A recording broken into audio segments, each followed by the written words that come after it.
Yeah, wir haben es geschafft, der Versuchung zu widerstehen. Die Allegorie war ziemlich offensichtlich, oder? Denn wir konnten Dottore dank eines Arguments davon überzeugen, dass wir nicht auf dem Weg zur Gottwerdung folgen wollen. Nämlich des Arguments eines Messers von hinten durch den Rücken. Nicht wirklich heldenhaft, oder? Und ich hätte ehrlich gesagt nicht erwartet, dass ausgerechnet Scaramouche, Headguy, uns aus seiner durchbrochenen Realitätsblase retten würde. Ich hätte da eher auf Durin getippt. Ich hatte ja Flügel, nicht wahr?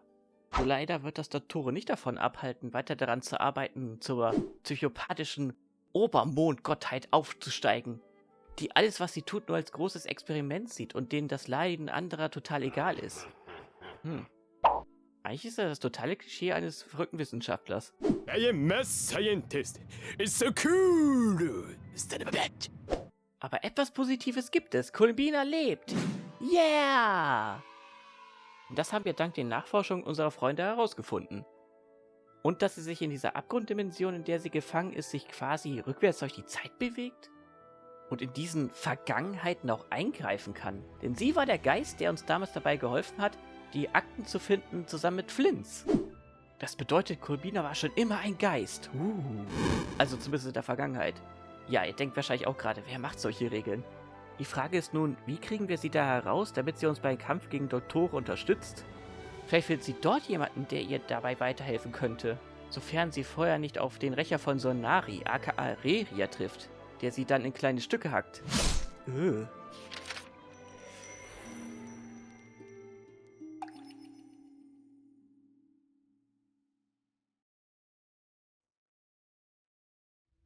Like I thought, no more paths back to reality have emerged since. But how can I be sure that I'm going the right way without scenes from reality to keep me on track? I can't even be sure of how long I've been walking for.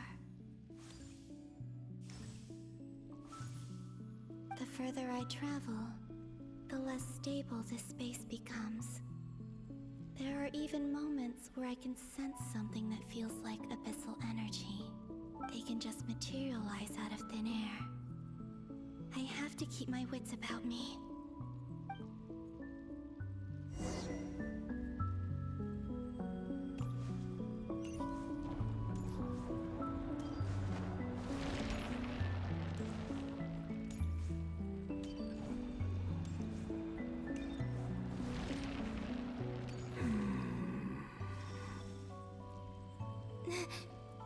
Is that the ray here of Sonari?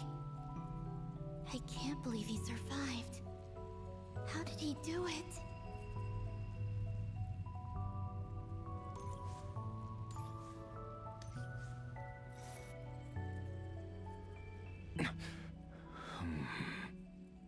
You are the moon goddess. But how? Please, there's no need.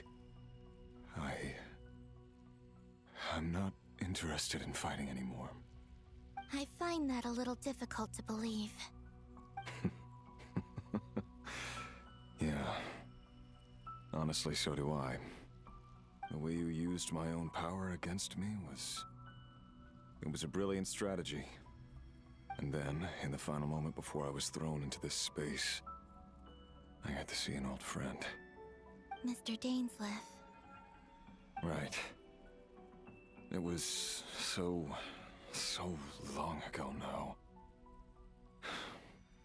But we were friends once.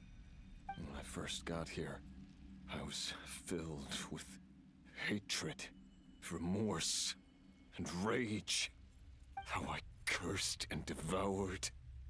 I tore everything here apart. I was consumed by the desire to leave this place and have my vengeance. But to no avail. This is a place with no exit. This is the second time I've entered this space. Though I have no memory of the first. I was torn to shreds the moment I entered.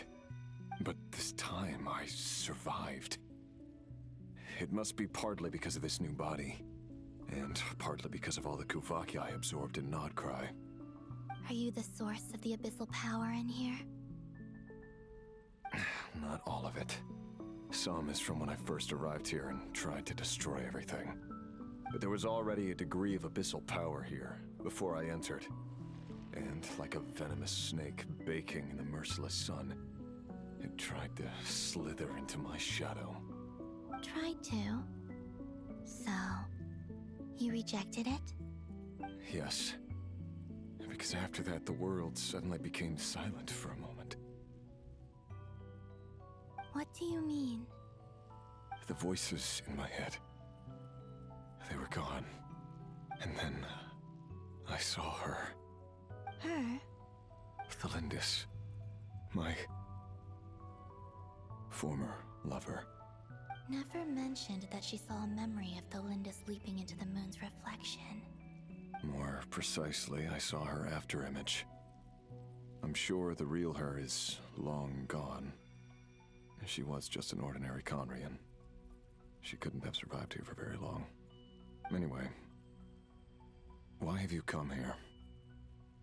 Didn't you know it was a dead end? If I hadn't escaped through the moon gate, my friends would have been in far greater danger. Oh, I see. Because of your power. The power of a moon goddess. What? You'd like to know how I know, wouldn't you? The one who resurrected me said so. I could hear a deep lust for power in his voice. Do you mean... Dottore? Dottore. So that's what he's called. He'd been collecting fragments of my body for a long time. All so that he could resurrect me at the moment of his choosing. I had no interest in his research. But being as corroded by the abyss as I was, we were aligned as far as hunting the moons and recovering my strength were concerned. So that's why the Wild Hunt suddenly became so active in Nod-Krai.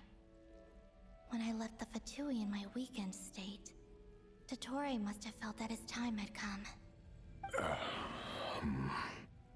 Moon Goddess?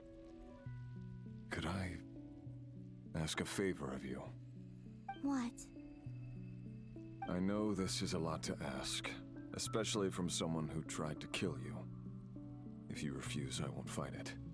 But this is the only thing I desire now. Nothing else matters. What do you want? I'd like you to take a message to Thalindis for me. Thalindis? But... Yes, she's dead. But like I said, I saw her afterimage. I can sense that some part of her soul remains here. Far, far ahead. Why don't you go and speak to her yourself? I can't. I don't know why, but I can't move freely in this space as you can. All I can see is a glimpse of her walking away. Just like the moment when I last saw her in life. In return, I will clear these abyssal obstacles for you. No, not in return. I'll clear them for you. Whether you want to help me or not. It feels like something I ought to do. Why? Yeah. Why, indeed. I've been asking myself that question a lot recently. Why did I do the things I did? I'm tired of it all. Tired of the person I became. People used me. And then I turned around and started using others. I hurt a lot of people. I think I grew tired of it long ago. But I wouldn't admit it to myself. And ultimately, that's how I ended up here. What do you wish to tell her? All of it. My past. My mistakes. Everything that happened after we were separated. Is it okay if I give her the abridged version? Yeah, I'm sure there's plenty you can skip over. Just tell her the important parts. Whatever you think that means. Like the part where you relentlessly tried to kill us? It's up to you. Love demands honesty. But my relationship with Thelindis was built on lies. We hid too much from each other. But after living my whole life in the shadows, I don't want to hide anything anymore. I will do my best.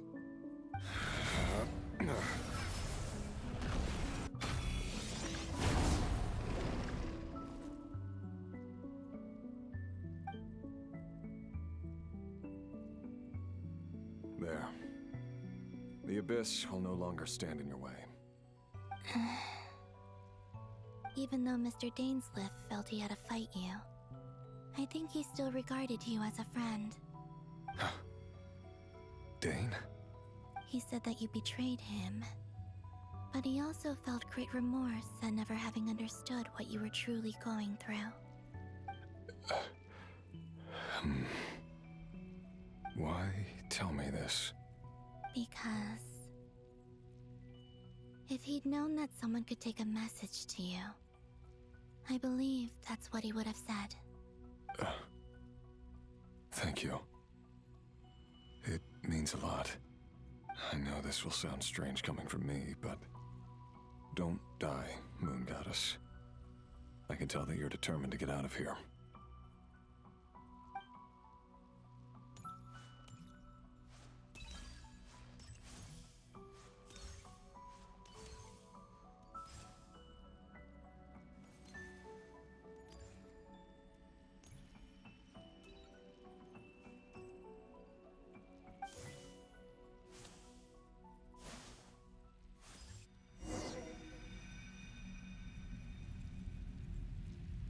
He kept his word. The abyss is no longer obstructing my path.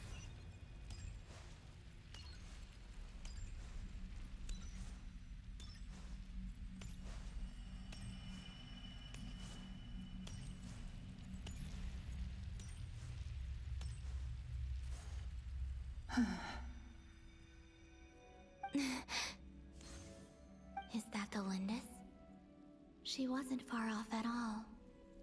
And yet, they can never meet. Hello, Miss Thelindis. Who are you? How do you know my name? I've never seen anyone else here before. You can call me Columbina. I promised Rerir that I'd bring a message to you. Rerir? My Rerir? Is he well? He's doing better than he was. Better than he was, huh? Sounds like he's had a pretty rough time. Others have had a rough time on his account too. In many cases, their time ran out because of him. And I'm not just talking about the children of the Crimson Moon. So, things got worse before they got better. Could you tell me what happened, Miss Columbina? Are you sure you wish to know? Yes. This is my opportunity to learn the truth. No matter how hard it is to hear, I have to know. I admire your courage. However, time is short. I cannot stay here for long.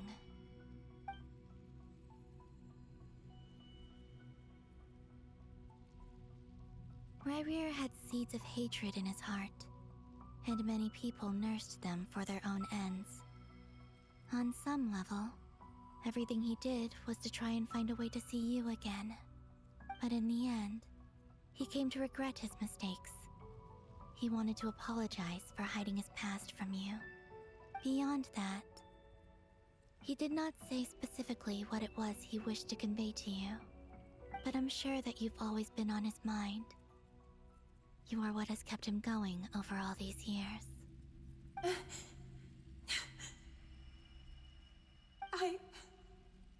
I'm sorry, Miss Columbina.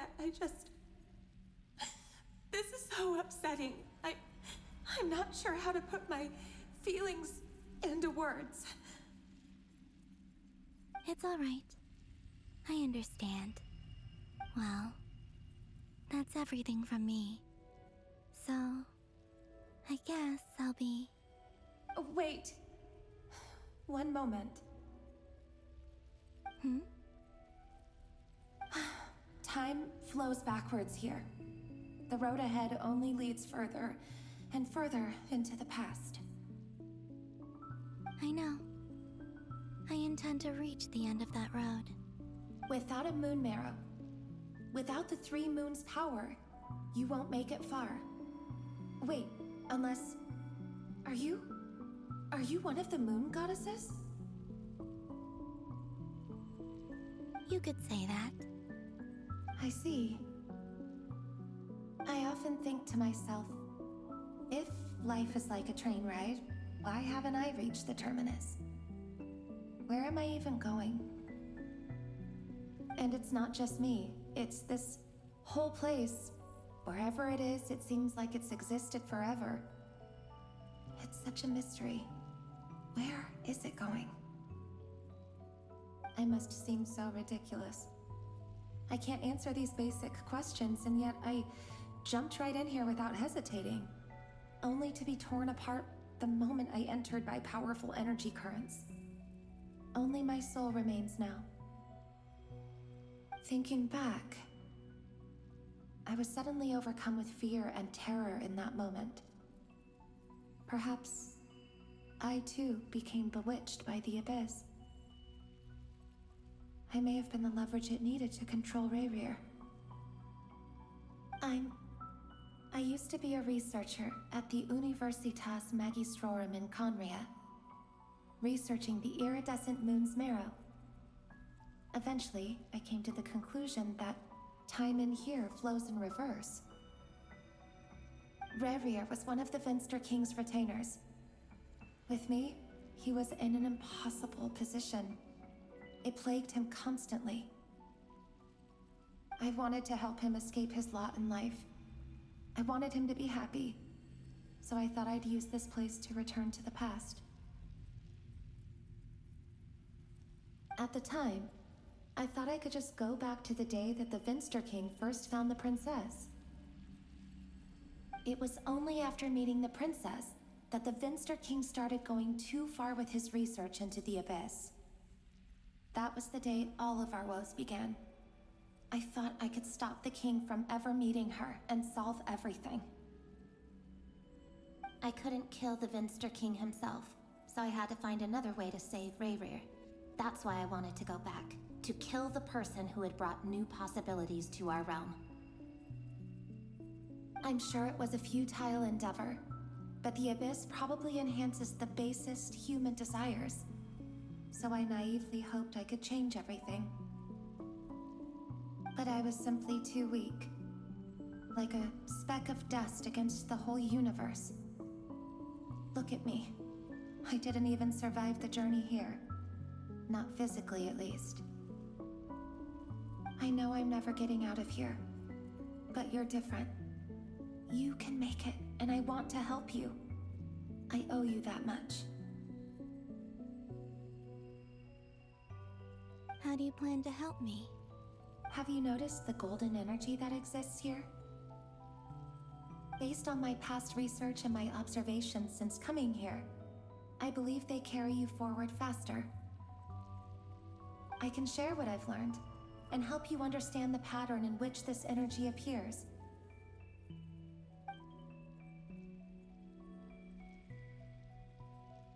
I think you just might... Now, I know you will be able to change the past. Also, I've been speculating about where this phase ends. The documentation was scanned, but from what I know of the legends about the moons, the oldest ones seem to begin with Nibelung, king of dragonkind. I have no way of verifying any of it by this point, but if it's true, you might be able to reach that era if you keep walking. Understood. Thank you, Miss Delendis. I'm the one who should be thanking you. If you hadn't entered this realm of everlasting death, what use would my deductions be? Thanks to you, they have some meaning. About Rayrear, I'm so sorry. For everything. It wasn't your fault. That's not true. Because we both feared bringing trouble upon each other, neither of us ever told the truth. And that dishonesty sealed our fates. But enough about that. I wish you a safe journey, Miss Columbina.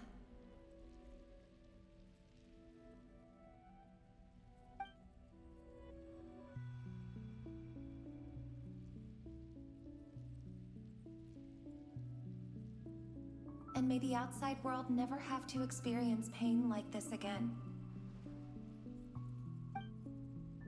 Rayrear, you're there, aren't you? I cannot see you, because you exist in the future. I expect we'll be trapped in this prison of space-time for all eternity. But please, gaze upon the past, and then sit for a while. Let's find a place to sit down together, just like we did when we first met.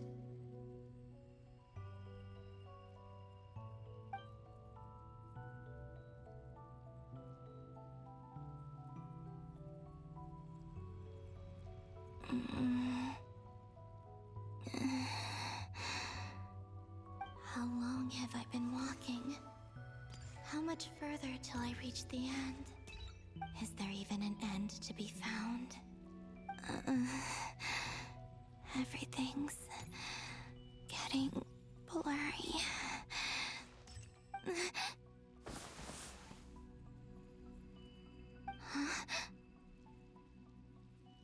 Are you all right, little sister? Have you come from the distant future?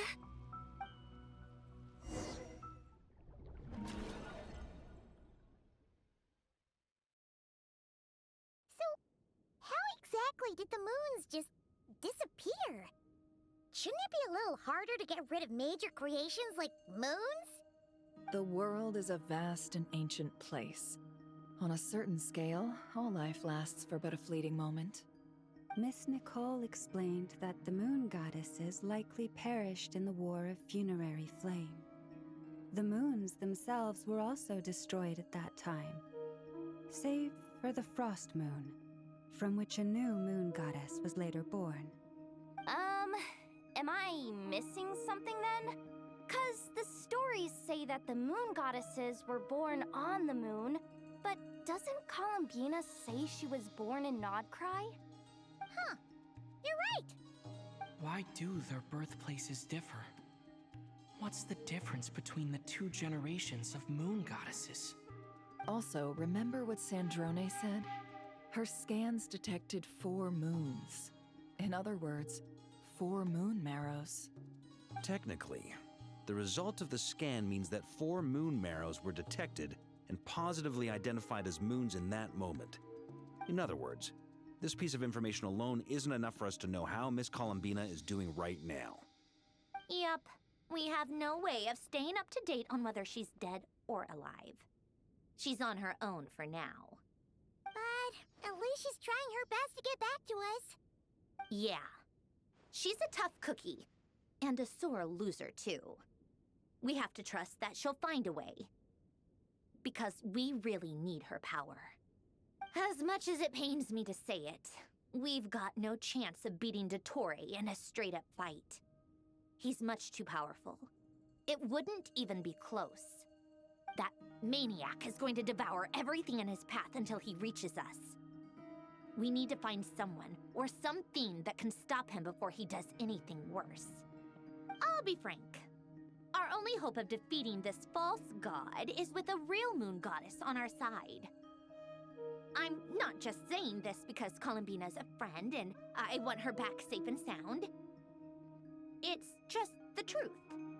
And I know that even she was no match for him when he attacked, but I don't have a better solution. We're not giving up on saving her. whether she could defeat Dottore or not. Right. Don't worry, Miss Sandrone. We're all aligned on saving Columbina. No one's trying to argue that we can only justify saving our friend because it will help save the world. This is about multitasking. We want to save both. So, she's more than just a moon goddess to you guys. Absolutely. Duh! She's part of the gang! And you are too, you know. Yes, I know. You don't need to labor the point. I knew that the moment I came running over with my documents that I was part of the in-group. I mean, if Arlecchino can fit in, I certainly can. Anyway, as for how we get Columbina back, I've been working on it constantly. But I think I'm still lacking certain information about the moon. I'd probably get there if I could continue my calculations, but the problem is, I've run out of computing power. Computing power?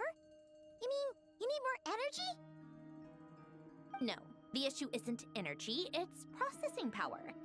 There's so much data to get through that the whole process has just ground to a halt.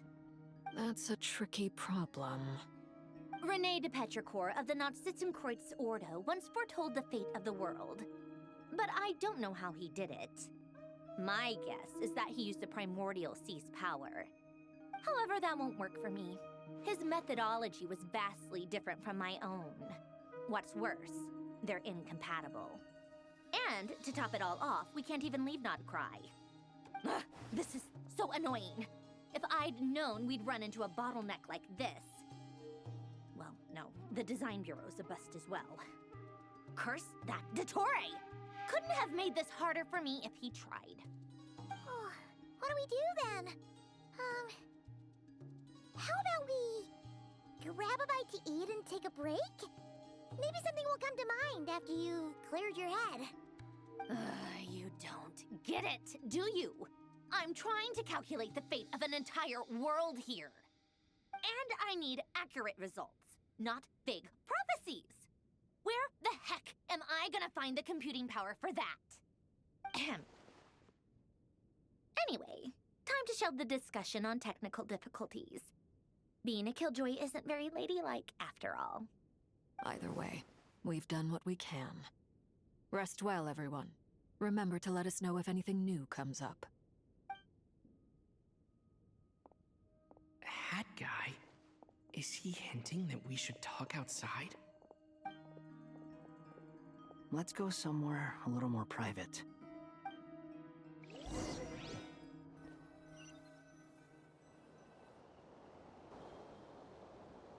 You know that Dory went back to Sumeru, right? Yeah, she mentioned she was planning to head back. Things aren't looking good for Nod-Krai. She's gone to spread the word so that Sumeru has a chance to prepare for the worst. From what I know of Dottore, there are two possible reasons why he hasn't made a move yet. One is that he's still working through some kinks in his new powers. The other is, he wants to see how we're going to react. He'll easily devour everything eventually, so I guess he's in no rush to make it happen. The first false god he made was me. Now it's his turn. Even though my records were erased from Irminsul, Dottore's ideas haven't changed one bit. He once told me that becoming a god was like turning yourself into a hungry wolf or giant serpent to devour the moon. Clearly, he began studying the moon goddess's powers long before he even tried making a god. He's always wanted to get his greedy hands on divine authority one way or another. And in the end, he devoured the moon where I failed. In the desert of Sumeru, there is a chessboard built by King Deshret, also known as Al-Ahmar. I don't know if it was a real game, or if he was just trying to challenge his servants and citizens in some way. But creating games and setting rules, gods do that as a matter of course. That's the kind of power Dottore craves. Now he has the Trilunar Authority. His power is leagues beyond the common people. I don't think there's any point in other nations rushing to the front line. they're better off focusing on defense and hoping they can fend off any threats that spill out from Nod-Krai. Either way, Dory will inform Lesser Lord Kusanali, and she will contact the other gods in turn. The Seven will have some recourse available. If nothing else, their protection should keep the rest of the world from descending into chaos as quickly as Nod-Krai has. So on the bright side, even if Nod-Krai is doomed, your friends in other nations won't be in any immediate peril. That's good to know. But I'm not ready to give up on Nod-Krai yet. There's a word for people who refuse to let anything go. It's called being greedy. Maybe it sounds greedy to you, and probably naive too. But whatever you call it, that's what gives me the determination to keep fighting. Battles are fleeting, but the will to fight is a long-term commitment. Give up for even a moment, and your resolve will shatter. Why do you always feel the need to do the right thing? No one is born to be a savior. I mean, who's gonna criticize you if you fail or give up? Don't take this the wrong way, but Dottore said something similar to me. I guess the Fatui attracts people who don't believe in saviors. Not necessarily. It's less about belief for me. I just want to know how determined you really are. After all, I don't owe anything to anyone else here. Only you. You look kinda worried. If your arch-nemesis was about to achieve their ultimate goal, I think you might feel a little worried too. That's true. Dottore is about to become an omniscient, omnipotent deity. That's gotta be a bitter pill to swallow. Still, you're calmer than I expected. Obviously. I have to admit that my past self was a reckless fool who misunderstood not only the point of revenge, but how to achieve it. And as much as I want my vengeance, I know I'm not gonna get it by acting alone. If the world's taught me anything, it's to think before I act. Too bad it never taught me any other virtues, though. So, I am going to destroy Dottore, no matter what it takes. So, what's your plan? I'll get to that. First, tell me, what do you think of Sandrone? Just like Paimon said, she's a friend, part of the gang. How much do you trust her? This is a serious question. Think carefully before you answer. Although she's with the Fatui, she has her own values, and she's helped us a lot. If nothing else, she's clearly going the extra mile for Columbina. I see no reason not to trust her. If you say so. In that case, the three of us need to talk. I have some thoughts about her computing problem. It can be solved, but it will come with a cost. How much? If I can afford it, I'll cover it. Sometimes your heroism really backs me into a corner. You know that? Come on, let's go talk to her.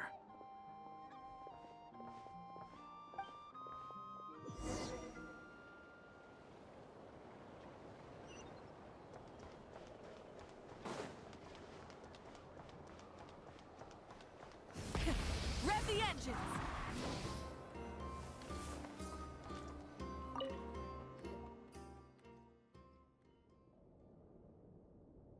Miss Androne, Traveler. Hey there. Paimon's here too! She was just helping them sort through their things. How did your chat go? That was fast. The call only just ended. Well, you said it was urgent, so we got here as quickly as we could. Albedo, I have some alchemy questions for you. I see.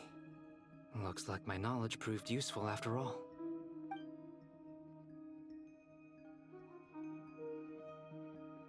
If I might ask, what is the end goal for the modified formula you'll be using? I needed to predict the future of the entire world. But I've run into some teething issues since trying to implement Renee's theory of the four Orthants. I see. I'll have a look at it. Still, computing power is the real issue here. How do you plan to solve it? About that, it's been sorted. Oh, with the Traveler's help? Actually, you're not wrong. He found the person with the solution. Was it Hat Guy? Yeah, it was him. Wow! Go Hat Guy! Seems like all that time studying at the academia is paying off big time. But where is he? Wasn't he the one who asked Albedo and I to come here? Come with me.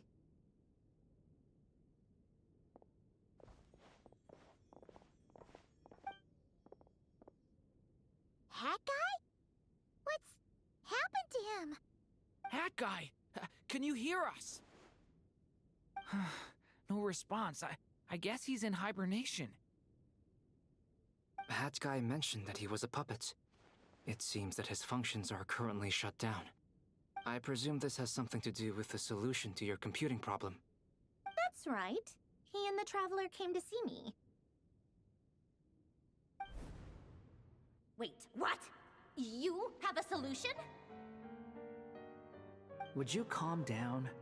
Why do you always react so hysterically to everything? Excuse me? How would you know? You shouldn't be so quick to judge complete strangers. It's very bad manners. Oh, please. It doesn't take that long to figure out that you have a temper. Where does a mere student get that kind of confidence? I've actually published more papers than you. Not that status counts for much. Even Paimon's applied for academia admission. Huh? Are you serious? See? This is why I can't be bothered to explain myself. She recognizes no one's skills but her own. Okay, fine. I'll hear you out. So, tell me, how do you propose to solve my computing power problem? This world itself is constantly processing all kinds of information. If it's the world's future you're trying to calculate, you need a processing device that's designed to cope with that volume. Easier said than done. Only Irminsul can handle that kind of... Wait, is that what you're suggesting? But surely we can't just plug my formula directly into the ley lines. You should be able to tell that I'm not human, right? Yeah, I noticed. The technology, though, seems pretty ancient. Very different from Fontaine's. It's a completely different system. Conrian, to be precise. I'm what they would have called a puppet. Puppets need an energy source and processing power. The artisans who built them sought out the materials most suited for that purpose. You? Do you mean... The Traveler and I have talked it over. He's willing to vouch for you. So, I'll allow you to borrow my core for your calculations.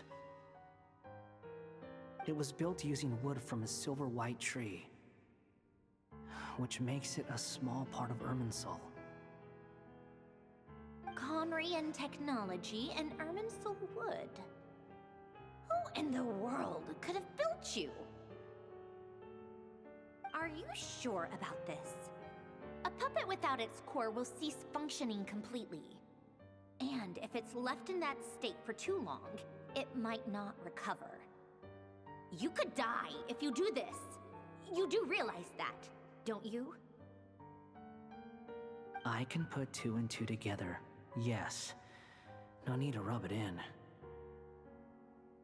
I won't lie to you. This has never been done before. I cannot guarantee your safety. Doesn't matter. I'm prepared for the worst. Did you two actually talk this through? Is he...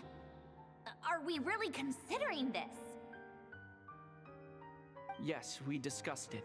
The bottom line is, he trusts me, and I trust you. Let's give it a shot, shall we? Honestly, I have no clue where this kid even came from. But for whatever reason, he lent me his core to use in my formula. I'm very close to finishing my calculations now, and the core is currently in use. So I'm sorry, but I can only show you a sketch right now. This is what the core looks like. A silver-white branch. It certainly matches the legends told about Irminsul. Is Hat Guy gonna be okay? He's not gonna die, right? Right? In theory, he should be fine. As long as we put his core back in time. Beyond that, all I can say is that I'll try my best to avoid risk and make sure the core doesn't sustain any damage. I think I know why you called us here now. Someone needs to watch over his body and make sure it's protected until the process completes. Correct. He said that the only ones he trusts here are you two, and the Traveler. And the Traveler will have other work to do. He will have our undivided attention. Aw, Hat Guy. On a more positive note, things are progressing steadily on my end. I'll call everyone in for a meeting once the results are out.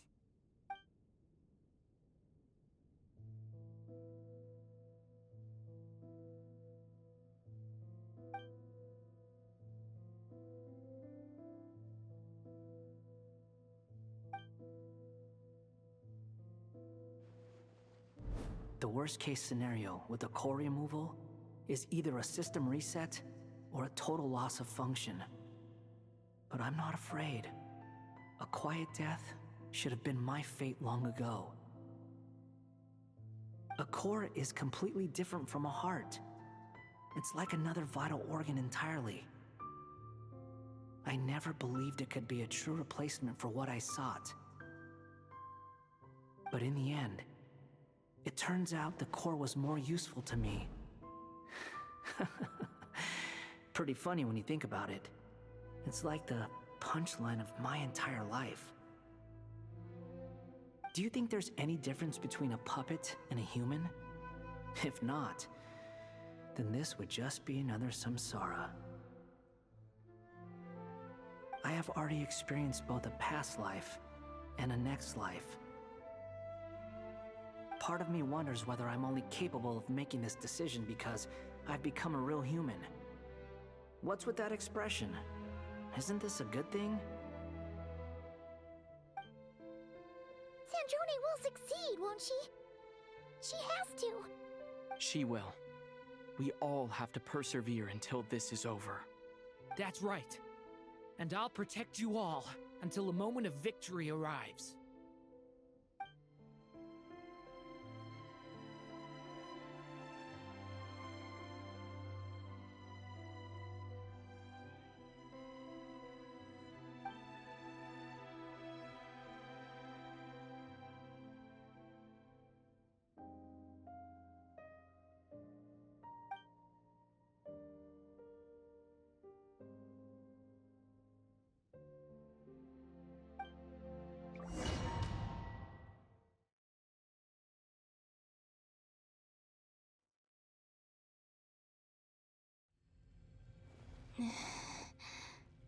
Who are you?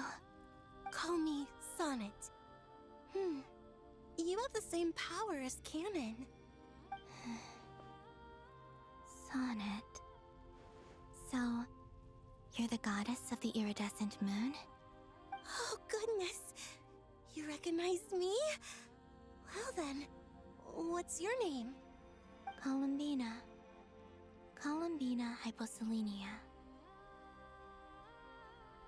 Hyposelenia? What a lovely name. Did you choose it yourself? It was a joint effort between me and my friends. Friends? You mean your friends in the heavens? Huh? Oh, sorry. You must be exhausted. I apologize. in there. Let me introduce you to my older sisters. Do you mean the other two moon goddesses? Arya and Canon? Wow, you sure know a lot. Hey, does that mean that our story goes on into the future? Oh, I guess that wasn't the best question to ask. It's alright. We were prepared for that possibility. You could say we were too prepared. I can't even remember how long my sisters and I have been here by this point. When did you get here? How long has it been? I can't say for sure, but it feels like it's been forever. I see. Are you feeling alright? You look a little unwell. I can hold out a while longer.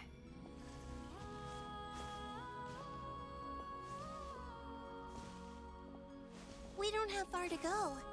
The place where my sisters and I are based is just up ahead. Don't worry, they're both really nice. I'll introduce you.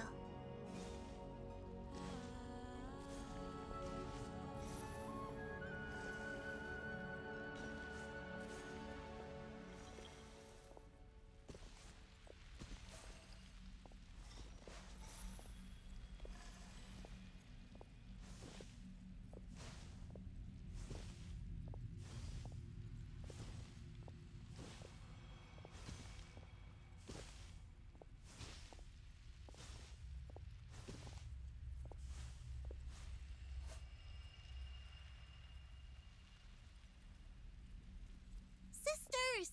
I'm back! And look who I've brought with me!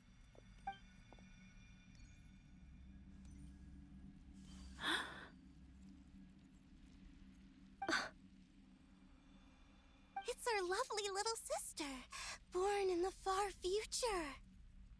The pleasure is all mine.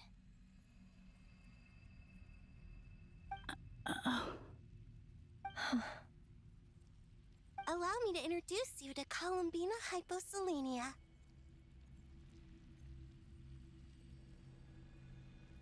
This is Arya, the goddess of the eternal moon. And this is Canon, goddess of the frost moon. Canon, don't you think Hyposelenia's power is similar to yours? Hello, Columbina. I apologize for our startled reaction just now. And please, forgive our little sister if she's been annoying you. She tends to talk a lot. It's fine. You seem shy. Don't worry, Columbina Hyposelenia. No one can hurt you here. Could you tell me where here is? Please. I must know.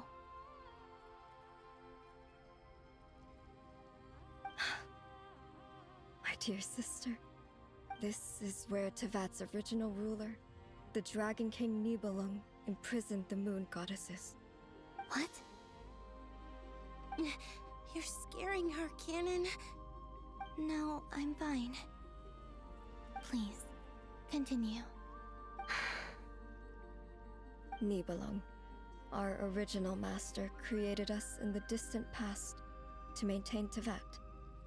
But he left this world and traveled into the dark universe beyond, to explore worlds vaster still. Day and night, we fulfilled our duty in the heavens, until the day that the first Descender arrived. The great ruler of the firmament. The heavenly principles. Is that what later generations call them? I see. But we did not reject them at first, nor did they seem to harbor ill intent towards this world. We coexisted in peace. They were like a guest in our home. Slowly, however, we came to realize that our guest had a growing desire to change and dominate the world. And you didn't stop it? No. There was an order to the rules they set up that Nibelung never taught us. We wanted to know if this order would bode good or ill for Tevat.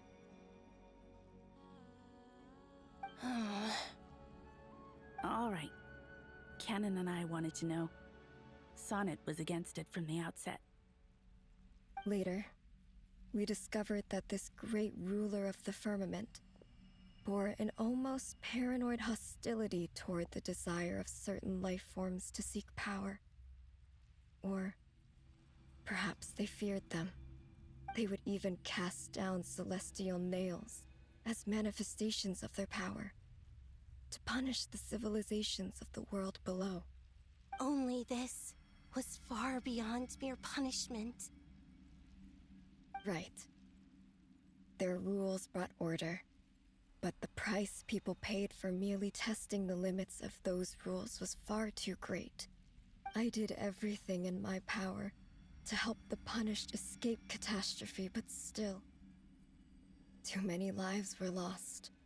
The ancestors of the Frost Moon Scions were some of the ones you helped.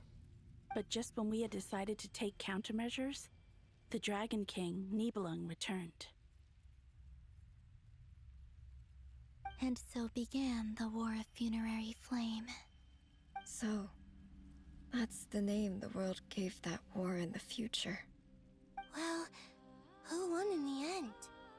As far as I know, the Heavenly Principles won, although it came at a great cost. They remained in Teyvat, where they continue to rule to this day.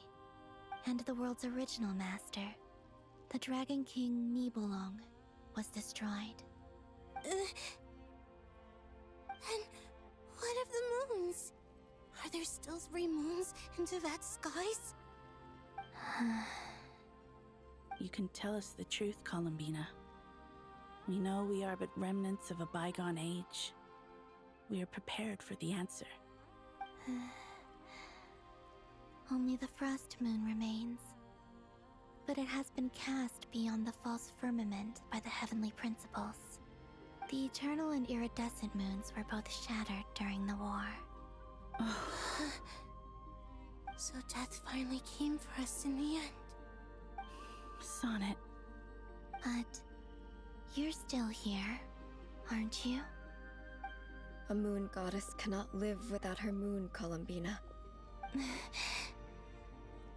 She's right. That's why I began to disappear.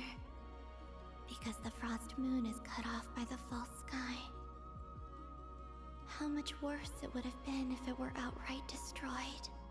Our souls may endure within this lunar palace, but if our moons are destroyed, then we shall disappear the moment we depart from it. I'm sorry. There's no need to apologize to us, dear sister. If anything, we owe the world an apology.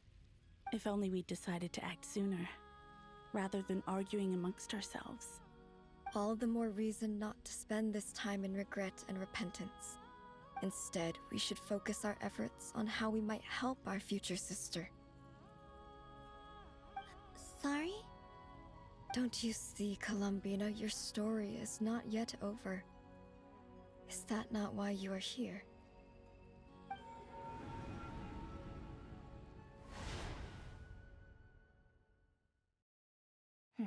It's done. Initiate numerological array. Continue running primary process. Calculate the world's fate through extrapolation. And identify nodes of potential change. Secondary process, scan for moons. Still 4. The number of moon marrows hasn't changed. Wait, let me think.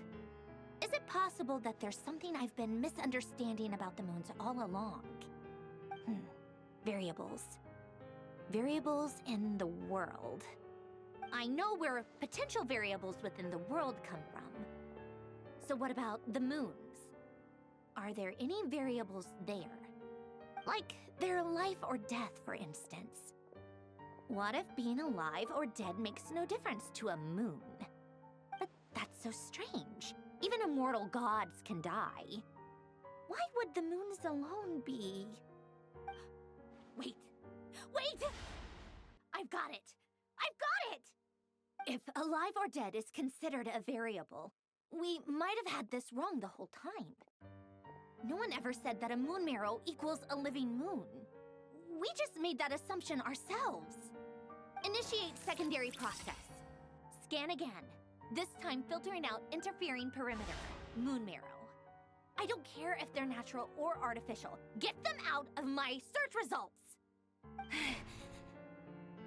Why? It says 3 moons still exist in Teyvat, even after excluding the moon marrows. But we know for a fact that 2 of them are dead. Redo the scan. Narrow the results to living moons and real moons. No, scrap that. Narrow it down to moons that have lunar authority and remain alive. Why? Why is it still 3? What is this, Columbina? Has the world lied to us? Or are you the one pulling the wool over our eyes?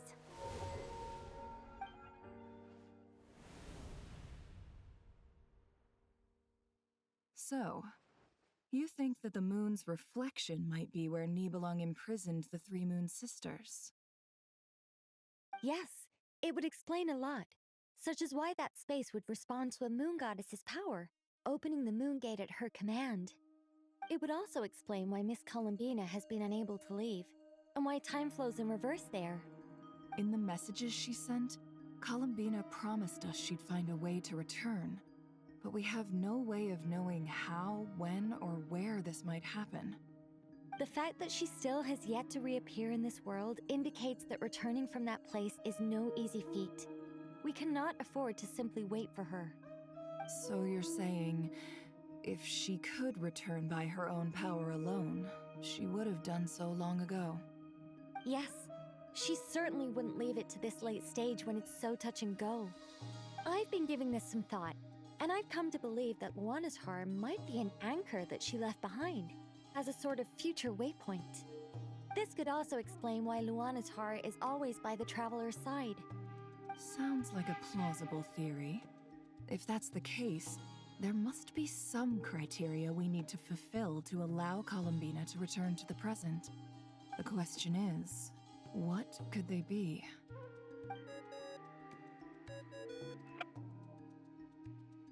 Hello? Listen up! This is extremely important!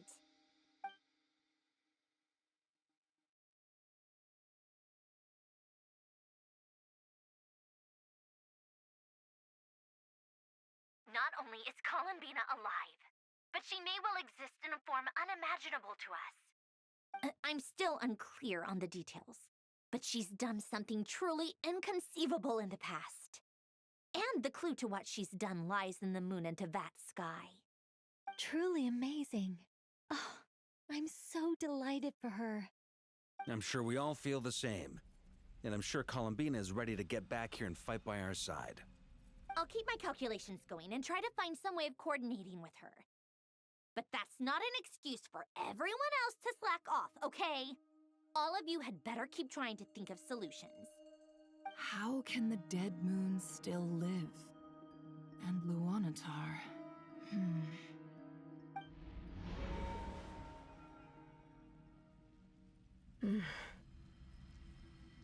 It's hard to believe that's what will happen in the distant future. Our authority is linked to the most fundamental rules of Teyvat. I suppose it's no wonder that many would covet that power. I didn't realize that when you said friends, you meant people who live down in Teyvat. That's so lovely. I always wanted to go down there and have some fun. Have you ever tried leaving this prison? Of course. Between us, we've tried everything. But no matter where we go, this space will eventually bring us back here. It's like the center of a whirlpool. Everything ultimately converges here, at the moment when Nibelung imprisoned us. In that case, have you tried using any of those pathways that connect this space to the real world? Sorry? What are those? They're passages through which you can make small-scale changes to reality by using Kuvaki. Or am I the only one who can use those passages? Because part of my soul remains in reality. Kuvaki. What is that? You don't know? It's a unique kind of elemental energy found only in Nod-Krai, the land from which the moons arose. Oh. Well, it's true that the moons first rose up from the parted that you say is called Nod-Krai. But there is no difference in the elemental energy between there and anywhere else. What? Could you show us some of this Kuvaki hyposelenia? Maybe if we see it, it'll make more sense. Okay.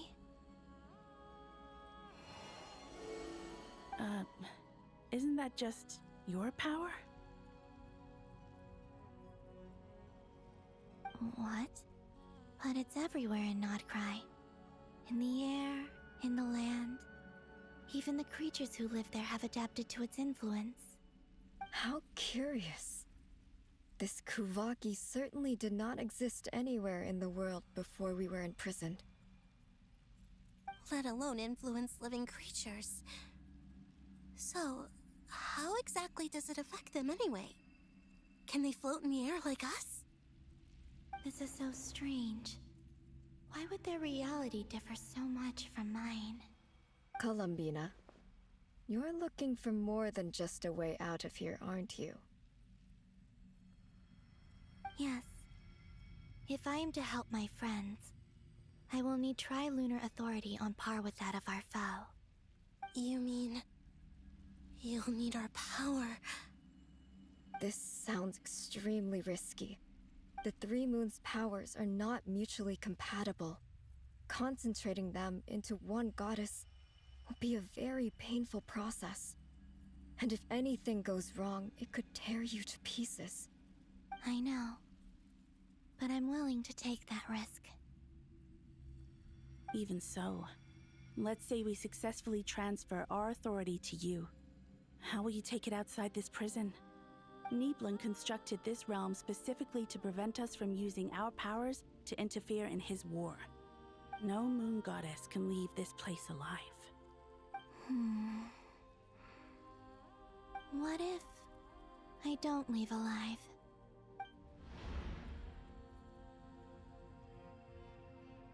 Where do we even start? How are we supposed to figure out what we're meant to do to help Columbina?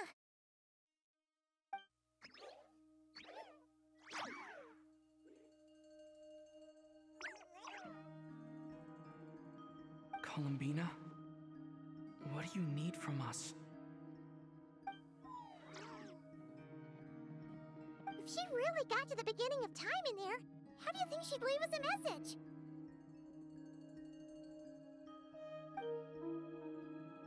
You don't think she'd write it down on a stone tablet somewhere in the hopes that we'd find it, do you? Seems unlikely. Columbina may not talk a lot, but she thinks deeply about issues like this. Let's review what we know. This is the Columbina who fought alongside us against the Reikir of Solnari, and with whom we celebrated Moon Prayer Night. She knows our personalities, our ways of doing things, even our unique strengths and abilities. So, if she wanted to tell us something from a long, long time ago, what would she do? Oh.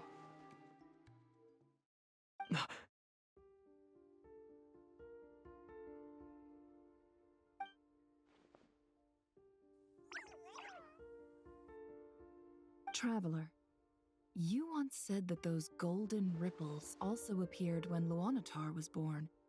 What if Columbina left Luanatar here, not just as an anchor to the real world, but for some other purpose? If she is part of Columbina, and Columbina knows that I can see past events through her... Oh yeah! Like when you peeked into Rarer's past through his heart! Nefer, wait! If you're right about this, and you can really see past events through Luanatar, your eyes, they'll... Oh, I know. Looking at Rarir's past in Conria was already enough of a strain on my eyes. Looking this far back into the past... It'll surely blind me. But it's our only chance. This is the only way. Boss. We spoke about this once, a long time ago. Do you remember what I said, Yehoda? The day I lose my sight, the Curatorium of Secrets will be yours to run. But... What's wrong? I'd be overjoyed if I were you. This day's come a lot earlier than either of us expected. I need to know you'll honor our agreement, Yehoda.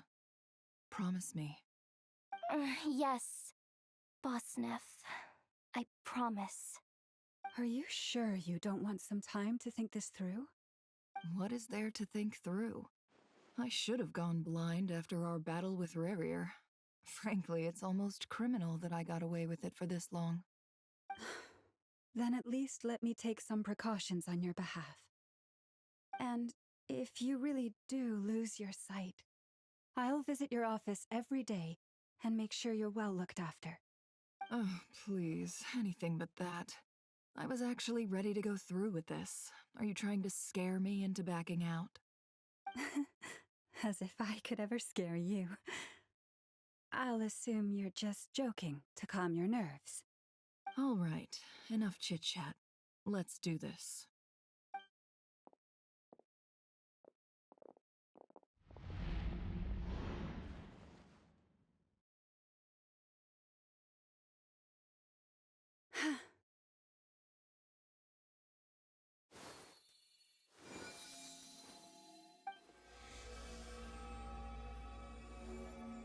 All done. Good. Now give me some space.